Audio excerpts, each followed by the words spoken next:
Assalamualaikum warahmatullahi wabarakatuh. Perkenalkan, nama saya Nur Masyita, NIM 1802100018. Saya dari jurusan Administrasi Publik kelas 5A.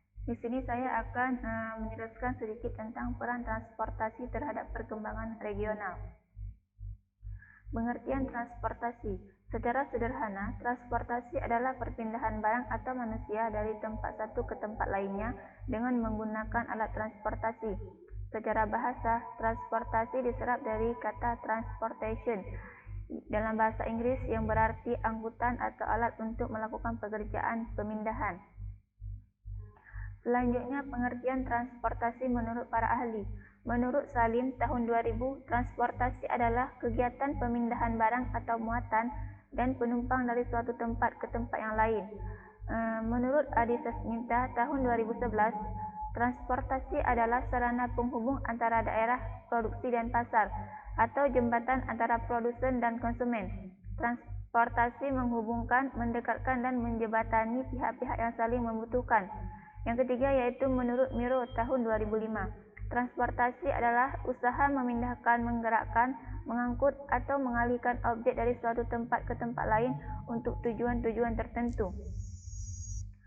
Adapun fungsi dari transportasi sendiri yaitu yang pertama membantu pertumbuhan ekonomi dan perkembangan pembangunan suatu daerah. Yang kedua yaitu meningkatkan pelayanan mobilitas penduduk dan sumber daya yang lain untuk mendukung pertumbuhan ekonomi dan sosial masyarakat. Yang ketiga yaitu sarana masyarakat untuk saling berinteraksi. Selanjutnya yang keempat yaitu transportasi dapat menghindarkan adanya isolasi dan merangsang perkembangan pada semua bidang, baik bidang perdagangan, industri maupun pertanian. Kemudian manfaat transportasi.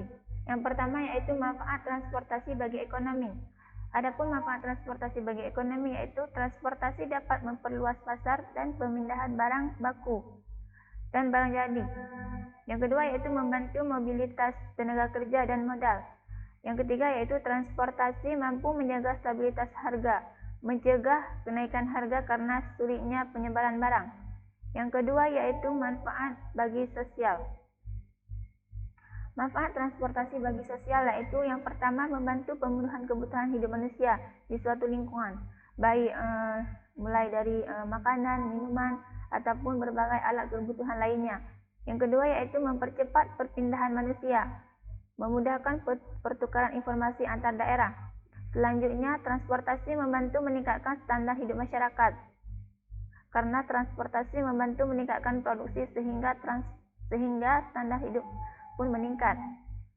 Selanjutnya yaitu manfaat untuk kewilayahan. Kondisi geografis Indonesia yang terdiri dari banyak pulau memerlukan alat transportasi yang mampu menjangkau ke setiap daerah. Oleh sebab itu, sarana transportasi sangat penting untuk menghubungkan daerah dengan pusat, sehingga pemenuhan kebutuhan masyarakat dapat dilakukan dengan lebih cepat. Selanjutnya yang keempat yaitu manfaat secara politis. Adapun manfaat transportasi dari sisi politik yaitu transportasi mampu menjaga perdamaian di dalam negara dan mempermudah hubungan bilateral, regional, dan internasional dengan negara lain. Yang kedua yaitu transportasi dapat memperkuat pertahanan nasional dengan pengangkutan personil, pengamanan dan pertahanan, material dan peralatan dengan cepat. Selanjutnya yaitu jenis-jenis transportasi. Ada 3 jenis. Yang pertama yaitu transportasi darat. Transportasi darat adalah proses perpindahan manusia atau barang melalui jalur darat. Alat transportasi ini biasanya digunakan di jalur darat. Contohnya yaitu seperti mobil, motor, kereta api, sepeda, dan lain-lain. Sedangkan prasarana yang digunakan adalah jalan raya ataupun rel kereta api. Kemudian yang kedua itu transportasi udara. Transportasi udara yaitu proses perpindahan barang ataupun manusia melalui alat transportasi udara. Contohnya ini seperti pesawat terbang dan helikopter. Adapun prasarana yang digunakan yaitu landasan pacu untuk tempat penerbangan ataupun pendaratan. Kemudian yang ketiga yaitu transportasi laut atau air. transportasi air yaitu proses perpindahan manusia melalui jalur air, baik lautan ataupun sungai. Berikut adalah contoh alat transportasi air, contoh alat transportasi udara, dan contoh alat transportasi darat. Kemudian contoh transportasi masa depan.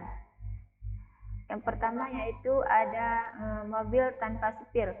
Mobil ini menggabungkan beberapa sensor seperti GPS, radar, sonar, dan sistem kontrol canggih untuk mengidentifikasi jalur navigasi yang tepat.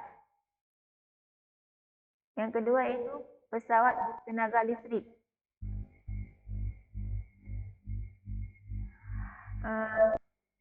Yang ketiga yaitu kereta super cepat. Kereta super cepat sedang dikembangkan oleh perusahaan Tesla dengan nama Hyperloop. Berbeda dengan kereta api, kendaraan masa depan ini menggunakan tabung untuk menggantikan rel. Kecepatannya pun dapat mencapai 1000 km per jam. Yang keempat yaitu e-pallet. E-pallet ini adalah kendaraan yang diprediksi mampu memenuhi kebutuhan kendaraan di masa depan. Minibus yang diproduksi oleh Toyota ini akan dioperasikan pada ajang Olimpik dan Paralimpik Tokyo tahun 2020. Selanjutnya yaitu fungsi transportasi dalam pengembangan wilayah. Sumber daya alam yang letaknya terpisah dalam berbagai daerah juga dapat dipermudah penggunaannya jika transportasi yang mengangkutnya berjalan dengan baik. Akses menuju ke lokasi sumber daya alam mudah dilakukan. Kondisi seperti ini juga mendorong perkembangan wilayah secara cepat jika dibandingkan dengan daerah yang transportasinya buruk. Kegiatan dan perkembangan ekonomi akan mudah menyebar dan tidak terpusat pada satu daerah saja.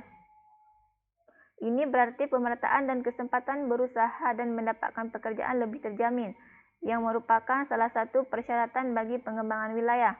Apa yang terlihat saat ini, di mana kegiatan ekonomi hanya terpusat pada daerah yang mempunyai sumber daya alam saja, karena terbatasnya fungsi transportasi di tengah-tengah kegiatan ekonomi. Selanjutnya, menurunnya moda transportasi pada masa pandemi COVID-19. Secara umum, pergerakan moda transportasi digunakan sebagai alat pendukung, sarana dan prasarana memudahkan manusia dalam mobilitas, berpindah dari satu tempat ke tempat lain untuk aktivitas dalam kehidupan sehari-hari. Moda transportasi ini dapat berupa moda transportasi darat, moda transportasi udara, dan moda transportasi laut, di mana setiap moda tersebut memiliki karakteristik yang berbeda-beda. Selanjutnya, merumuskan kebijakan transportasi yang tepat di masa pandemi COVID-19. Salah satu kebijakan transportasi yang diterapkan pemerintah daerah terkait COVID-19 adalah pembatasan pelayanan angkutan umum di Indonesia, meskipun akhirnya dikecam banyak pihak karena malah mengakibatkan penumpukan penumpang di beberapa halte dan stasiun dan meningkatkan risiko penularan. Dan yang terakhir yaitu transportasi penumpang dan efektivitas pembatasan sosial. Kebijakan praktis yang diambil untuk menghindari gangguan pada arus pergerakan barang pada jangka pendek yaitu sebagai berikut. Yang pertama ada terkait pembatasan pada angkutan umum penumpang dalam kota. Yang kedua, terkait keselamatan dan kesehatan awak atau para pekerja transportasi. Yang ketiga, terkait moda kendaraan pribadi dan kendaraan angkutan barang. Yang keempat yaitu terkait angkutan penumpang udara, laut, dan kereta antar daerah.